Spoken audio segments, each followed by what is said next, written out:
Connect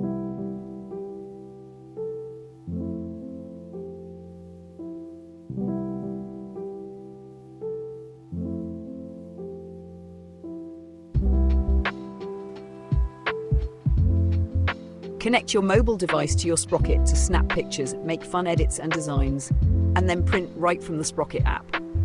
Download the HP Sprocket app from hpsprocket.com/start or from your mobile device store.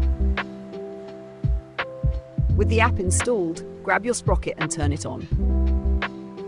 On your mobile device, open Settings and turn on Bluetooth. It might take 5 to 10 seconds for your Sprocket to appear. Once it appears, select it. Your mobile device and Sprocket printer connect automatically.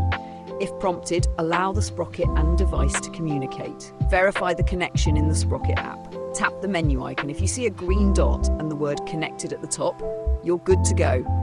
For device connection issues, getting the latest firmware might resolve the problem.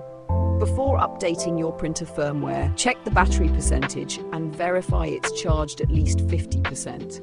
From the Sprocket app home screen, tap the menu icon, tap Sprocket, and then tap Printers. If there's an update available, select it and wait for the update to finish. The update takes several minutes. Don't close the app or open any other apps until the update completes. Now you can take photos from your device, send them to your Sprocket, and print them anytime you want.